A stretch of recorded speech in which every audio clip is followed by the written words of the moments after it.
Right now on Spotlight on Florida, a new report from Visit Florida shows how many tourists visited Florida last year. We'll break down the numbers. Also, the debut of a new segment called Sweet Florida. We're taking a look at the best suites in Florida. And later, we're talking air shows. It's a popular tourism draw to Florida, and people are big fans. I'm Joel Silver in the Spotlight on Florida Tourism News Studio. We hope you had a great Thanksgiving holiday. It's the month of December finally. Time for the holidays, and we thank you for tuning in as we begin this month.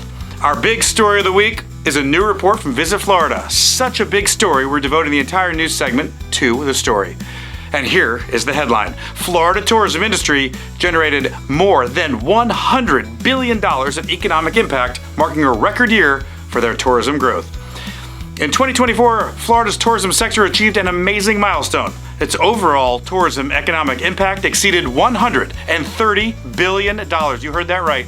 $130 billion in economic impact, and that's according to the latest economic impact tourism study from Visit Florida.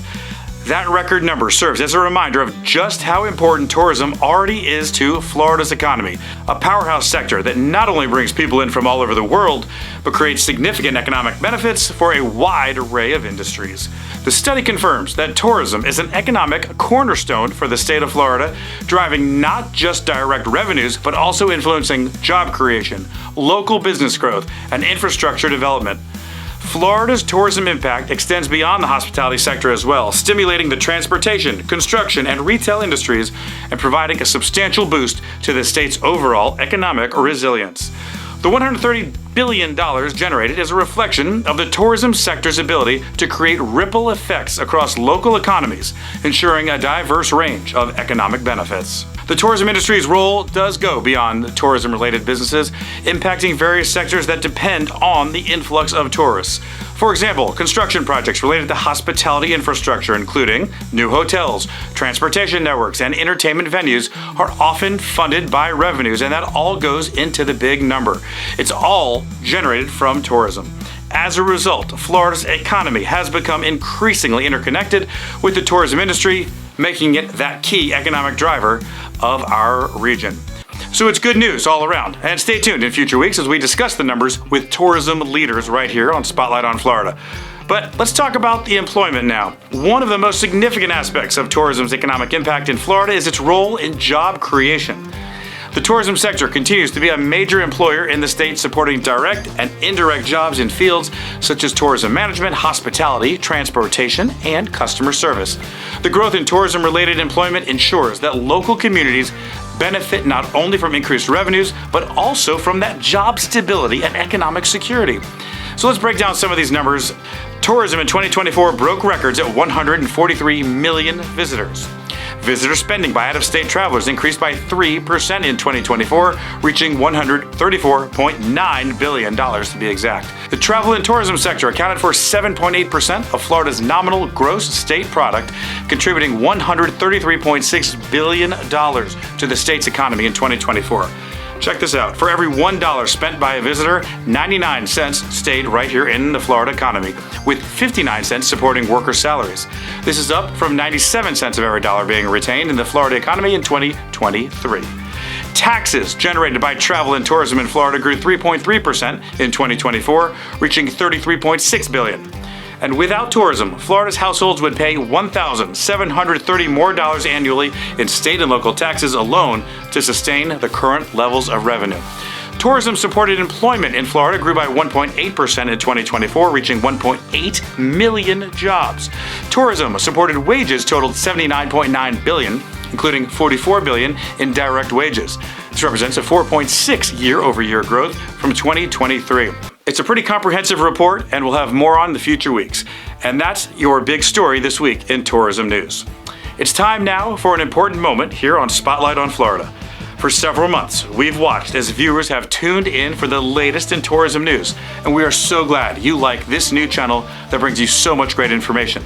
But today, we broaden our scope as we release the first episode of a new show that has gotten rave reviews so far. Today is episode 1 of Sweet Florida. What is Sweet Florida? Well, working in conjunction with the great team at the Florida Restaurant Lodging Association, This show is going to shine the spotlight on the incredible hotels we have in the Sunshine State. On each show, we're going to show you some of the best hotel suites in Florida.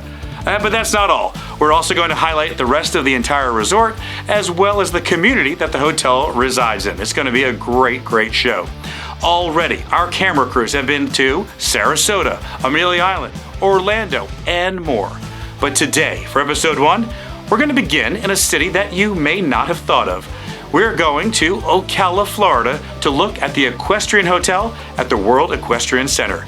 And this place is not like anything you will ever see anywhere else. Take a look.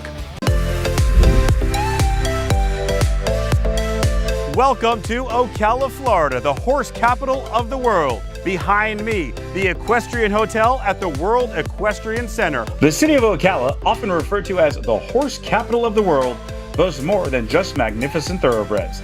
The city is a blend of rich history, natural beauty, and southern hospitality. From its historic downtown to its sprawling green pastures, Ocala offers a unique blend of leisure and adventure. Visitors can explore the nearby Silver Spring State Park, indulge in local cuisine, and of course, experience the equestrian lifestyle that defines this region. When you're ready for that, the World Equestrian Center is located right in the heart of the city. The WEC is the largest equestrian complex in the United States, a world-class, multi-indoor and outdoor arena facility offering state-of-the-art amenities to accommodate the equine industry and more.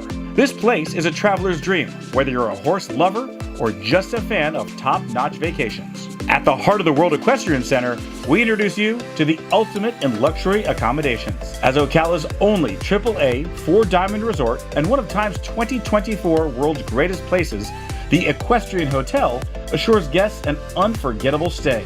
The luxurious European design of this spectacular resort features equestrian-inspired details and art throughout. Guests can enjoy the luxurious rooms and suites while immersing themselves in the equestrian lifestyle. Relax at Kaluna Spa, lounge by the pool, or explore the variety of shopping and dining options available on site. The Equestrian Resort has world-class horses.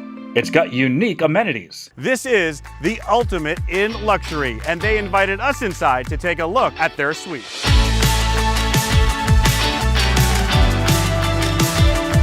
Welcome to World Equestrian Center. We are here in the presidential suite of the Equestrian Hotel in the horse capital of the world, Ocala, Florida. This is the largest, most luxurious suite in the entire hotel. It is approximately 1,000 square feet. It's a 2-bedroom suite with a master suite and a second king-size bedroom also.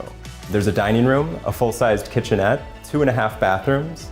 It's European design. The Roberts Design Group has meticulously detailed the suite with unique furniture and artwork that you can't find anywhere else in the world. What makes this suite especially unique is that it overlooks the grand outdoor arena at WEC, which is where all of the marquee horse events are. When guests stay in the presidential suite, we do our best to personalize the service, and that goes down to the floral amenities inside of the room, the different amenities from the food and beverage culinary team, including our hotel executive chef and our executive pastry chef. And we do everything we possibly can to make your experience as smooth as possible, including personalized reservation service at our dining options on property. This oversized kitchenette features a Wolf microwave and heating drawers, in addition to Sub-Zero full-sized refrigerator and freezer, and a Sub-Zero wine fridge.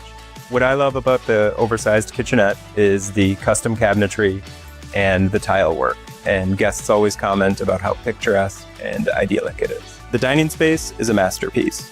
It centers around an extraordinary mahogany table with a unique burl inlay sitting below a Schonbach chandelier with equestrian artwork and very unique custom-designed chairs by the Roberts Design Group. It's a wonderful place to entertain and enjoy a meal with friends or family. The living room is the central gathering place between the two suites. It's a perfect place to entertain and gather with your friends and family. It features Ralph Lauren furniture and a Ralph Lauren Duke bar that ensures your evening nightcap is a luxurious affair. The guest is able to stock the bar on their own or request in advance for us to identify some great pieces for them. While relaxing in the suite, you're sure to enjoy yourself. But if you want to leave the comfort of your temporary home, the city of Ocala awaits. Ocala isn't just a city, it's a destination where history, nature, and a passion for horses converge into a vibrant cultural tapestry. As you wander through the charming downtown area, you'll find an exciting mix of boutiques, local cafes, and art galleries set against the backdrop of historic architecture that narrates decades, even generations of local history. The city's geography is as diverse as its culture. Nestled amidst rolling hills and dotted with sprawling oak trees draped in Spanish moss, Ocala boasts scenic parks, highly regarded state preserves, and natural springs that have long attracted both locals and tourists. One can easily spend an afternoon exploring the wonders of Silver Spring State Park, where clear waters and lush canopies offer an escape for outdoor enthusiasts. For those with an appetite for adventure, wandering the trails of the Ocala National Forest reveals hidden springs, towering trees, and a wilderness that seems almost untouched by time. But Ocala's allure isn't solely in its landscapes. The city is a dynamic hub where modern life and equestrian traditions blend seamlessly. Here, spirited festivals celebrate the local horse culture with parades and community gatherings that evoke a sense of pride and unity. The local dining scene also reflects this vibrant spirit. Outdoor patios often host live music and impromptu conversations among neighbors, while restaurants serve up everything from southern comfort food to innovative culinary creations that pay homage to Florida's rich agricultural history. Moreover, the city's size provides just the right balance. A compact area that means everything is within reach, yet expansive enough to inspire exploration. So there's plenty to enjoy in the city of Ocala, but let's get back to the suite and see what else guests can enjoy there. The master bedroom is one of the main attractions of this suite. It features a balcony door overlooking the Hotel Grand Arena. The room features a king-size bed, custom designed nightstands with equestrian bit poles. The room has ample seating and a 65-inch TV screen, along with a dresser. One thing in the room that catches my eye is this custom butler stand by Roberts Design, a great place to organize your belongings during your stay. The view from the master suite is unparalleled. Stepping out onto the balcony, you have an amazing view of the grand outdoor arena where you're able to watch over 40 weeks of equestrian events per year. The balcony features plenty of seating to be able to dine and relax. The balcony also offers a view of the plaza. The plaza offers multiple dining and shopping options. Guests are always in awe of the master bathroom. The bathroom features European mosaic tile, a double vanity, and a porcelain clawfoot tub. You'll never run out of closet space in the master bedroom. There's a closet in the main room, as well as another closet in the bathroom. The suite features a second bedroom with very similar appointments, and also the same spectacular view. Man, I am having a great time at this hotel, but enough lounging around. Let's take a look at some of the other amenities that you can enjoy when you visit the Equestrian Hotel. One of the very unique features of staying at the Equestrian Hotel is that you're able to walk around World Equestrian Center and view all the different unique events free of charge. We're very proud that World Equestrian Center was featured in Time Magazine's World's Greatest Places. The Equestrian opened in 2021 and has provided amazing experiences to our guests since opening. Everybody who walks into the Equestrian Hotel is awestruck by the beauty of the Grand Lobby. When guests book the Presidential Suite at the Equestrian Hotel, it comes with many perks. We always include a complimentary golf cart, personalized concierge service to help you make all of your dining or spa reservations, in addition to custom amenities from our hotel executive chef and our executive pastry chef. World Equestrian Center is a culinary destination where, whether you're inside the hotel's dining outlets or around property, our executive chefs go above and beyond to exceed everybody's expectations with phenomenal flavors and unique offerings. If you have children, you simply must shop at Mr. Pickles and Sailor Bear Toy Shop. They have the most impressive collection of toys of any resort. And no trip to the Equestrian is complete without a visit to Emma's Patisserie. Thank you for joining us, and we hope to see you at World Equestrian Center and the Equestrian Hotel, and maybe even the Presidential Suite very soon.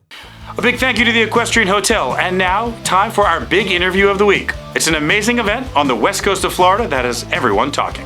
You are looking at photos of the Florida International Air Show. These incredible, breathtaking photos happen every year at this annual event, and it is definitely a sight to be seen.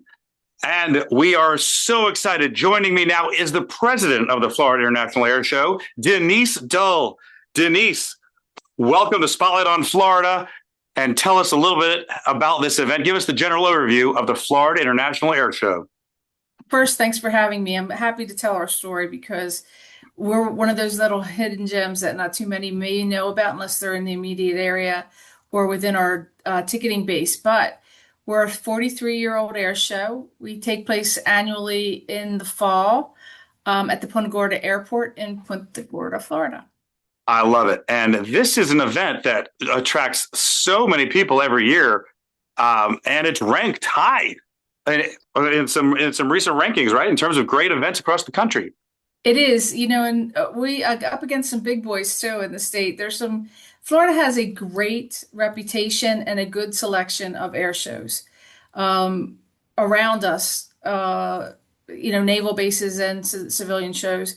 So we're proud to make the list when we are nominated, and then we're super surprised on how we do after we are nominated because it's a guest experience voting tool. So, when we come up against the Oshkoshes and the Lakelands and those big guys, we're super impressed with where we land, and we love that.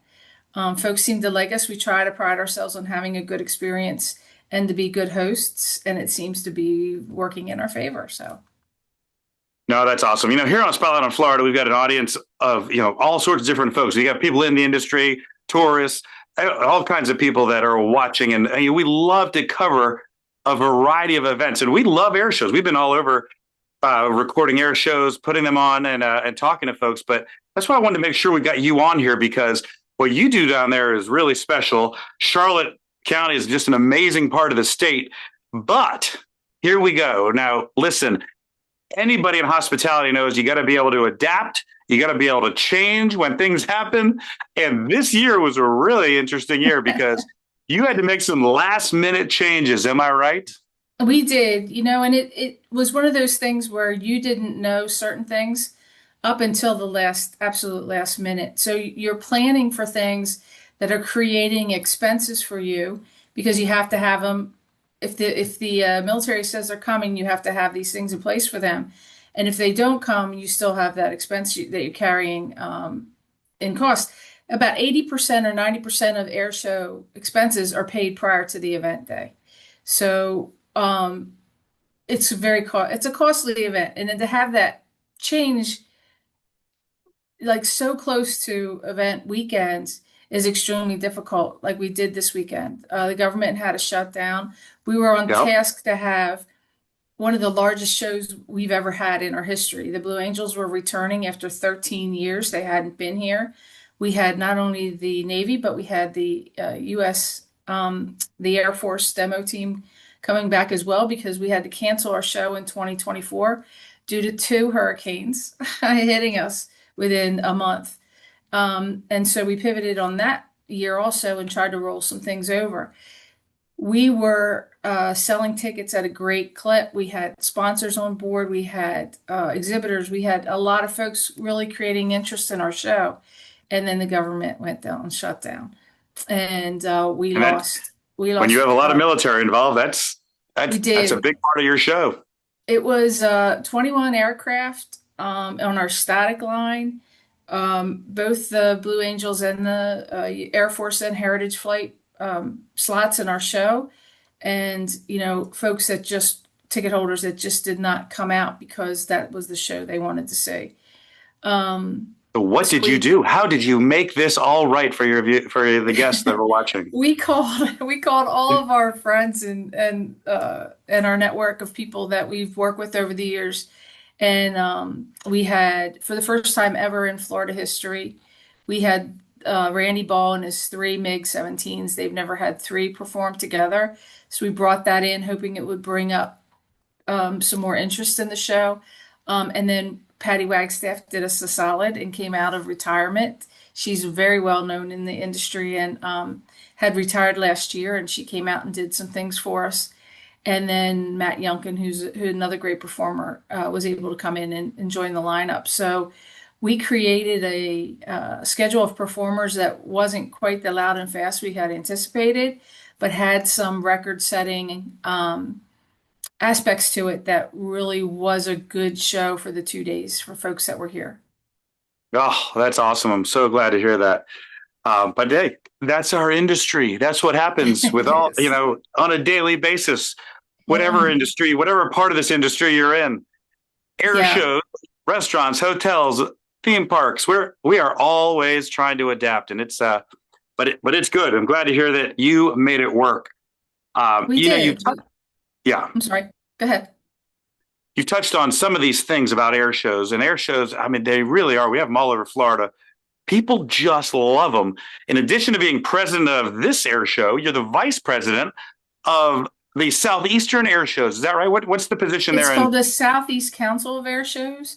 So the region itself goes, I want to say it's a little below Virginia, all the way down to Florida, and then out to Texas.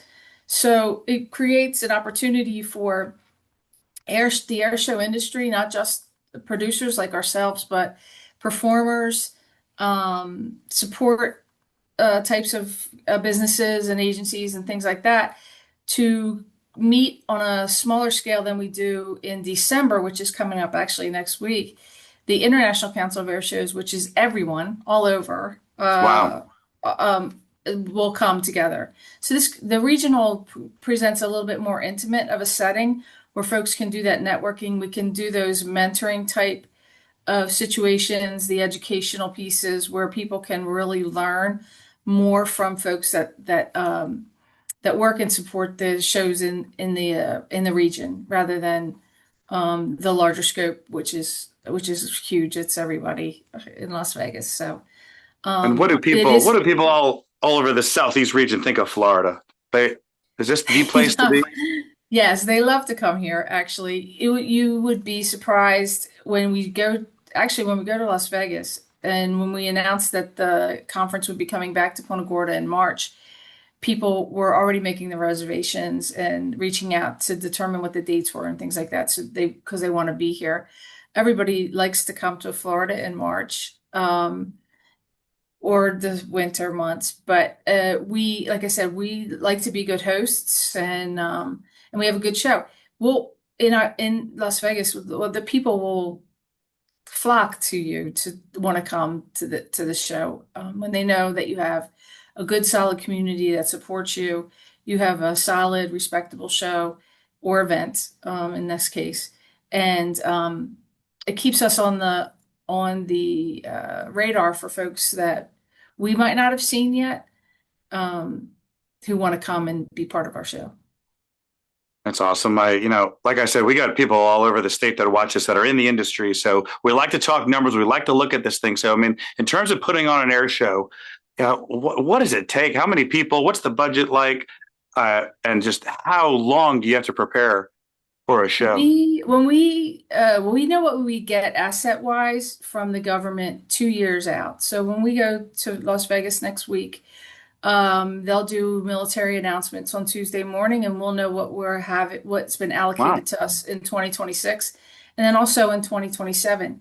So if it's a show that gets us a jet team like the Thunderbirds or the Blue Angels or the Snowbirds or what have you, we'll start planning for that show immediately because that's a million and over $1 million budget for us. And it's usually a larger attendance, larger logistical layout, security, transportation, that kind of thing. If we don't pull that type of a card and we have a civilian act with maybe a demo team or some other things, we'll look at how can we bring something interesting and new to the area, and pair it around what we do have. That's a little bit smaller of a show. It's probably about a half of what we pull on a jet team, and we'll just move into that phase and start working on that show immediately too. We'll, the small shows we only get a year, usually to plan that. On a larger scale, we'll get 2 years, and maybe that gives us the opportunity to build some multi-year package deals or make some arrangements 2 years out for folks that might not be able to do something within this next year. Yeah, But there's at least 600 volunteers. I know we had this that's what I was discussion going to about ask it. you. Yeah, which is like a small little army of folks. We have folks that have been loyal and come every year, but we have folks that just are new to the air show industry and want to just sign up individually. Or we'll have nonprofit groups that we've worked with over the years that bring in their volunteer bases to do certain aspects of the show, which is a huge, huge asset for us. We have, 600 volunteers. yeah, Wow. and we feed That's, them. Yeah, and we give them a t-shirt, and we put them on a bus and bring them in, and it's no small task at all. But folks will tell you, especially the ones that have been around for a while, they'll call you and ask, "Hey, when's the meeting?" or "When's the brief?" or "When are we getting this?" or "When are we getting that?" So they kind of keep you on your toes when it comes to getting everybody together. But it's almost like the circus comes to town kind of mentality, you know. It's everybody puts the that weekend on their radar well in advance and kind of know that it's coming up. yeah. I mean, we are one here with the Florida Restaurant Lodging Association. So it's interesting to see how everything always works together. I love seeing how in our industry, especially, it all comes together. Talk to me about, how what happens in the whole community, restaurants, hotels, Mhm. attractions. It's all a big weekend because of this air show. It is, you know, when we have the ability to, and we've partnered with our Visitors Bureau on this report a couple of times that I've gotten a chance to see it. I've only been president for the past 5 years, but our economic impact of from outside dollars of the county and tourism to our show is about 5.9 million to $6 million for the weekend. Wow. So yeah, we want to make sure that we create good opportunities for our hotels. We take a large chunk of those hotel room nights ourselves and things that we pay for, but we also want to make sure that our ticketed guests know where the places are that they have can stay, where they can eat. We get a lot of our restaurants that will give us coupons and things like that for our swag bags. We have sponsors that will join us in providing QR codes for certain things, either on our tickets or on site. Um, Seminole Casino was a big one this year for us. They just came back on our President's Club and they had some things they wanted to say. So we put them on the back of all of our rental chairs and they just loved that idea.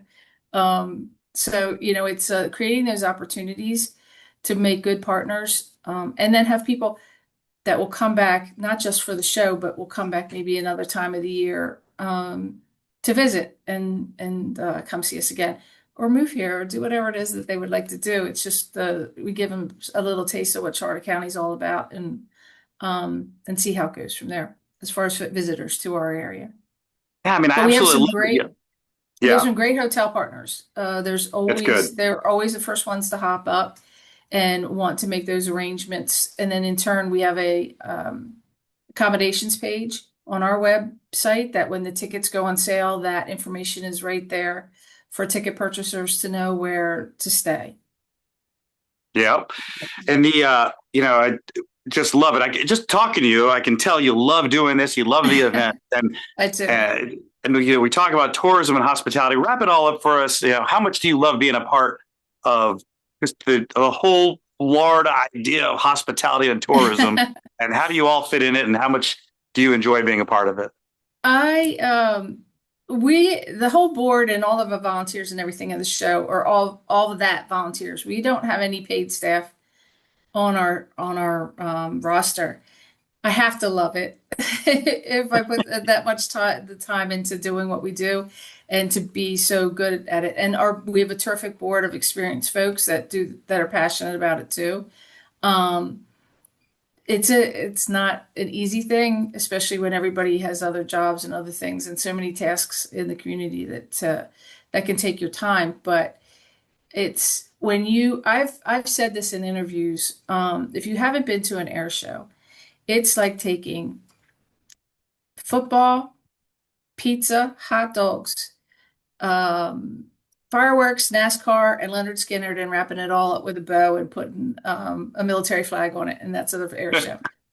It's you have to you have to experience it to know what I'm talking about. And I was hooked the very first air show I went to when I was volunteering just to sell beer at a beer portable. And I did that for a couple of years until I joined the board. And then from then on, it's always like, okay, you wrapped up one year and it's like, okay, how do we beat that next year? What are we going to do next year that's going to make it more fun? And we introduced our STEM Pavilion this year, which is and our Earn Your Wings reading program in elementary and middle schools.